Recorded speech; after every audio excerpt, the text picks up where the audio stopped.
before I actually talk about the information that I wanted to cover in this particular video, I gotta talk about DC Fontana, because without talking about DC Fontana, the hot speedness that is DC Fontana, the information that's in the rest of this video is probably gonna be like, for real? Okay.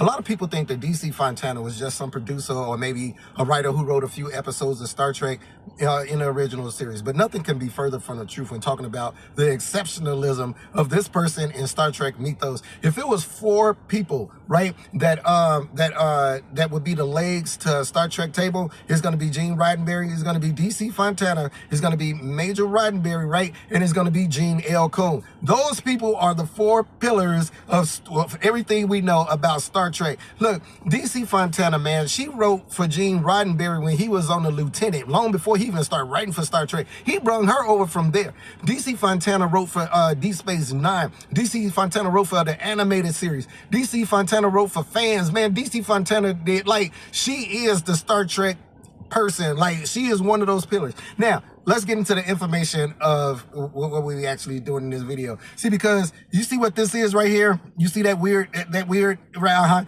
That is actually the name that DC Fontana gave to Spock. Now, a lot of people seem to think that Spock's first name, that Spock is his first name. No, Spock is not his first name. What military organizations have you ever been a part of where they walking around calling each other their first names? Let me see. You got, they call people Chekhov, you got Sulu, you heard, everybody get called their last name, but except for Spock.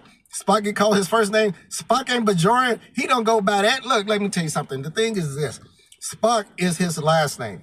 The Vulcan first names, see, that's the thing. The Vulcan first names it's their surname. And it is impronounceable using the human tongue, using the human linguistics abilities. Now, so the thing is that when DC Fontana, this is what she wrote the name of Spock to be. But again, you can't pronounce this right here, but a lot of people don't know that this right here is actually Spock's first name, not his last name. Spock is his last name, people. Let's get that straight. Spock is his last name.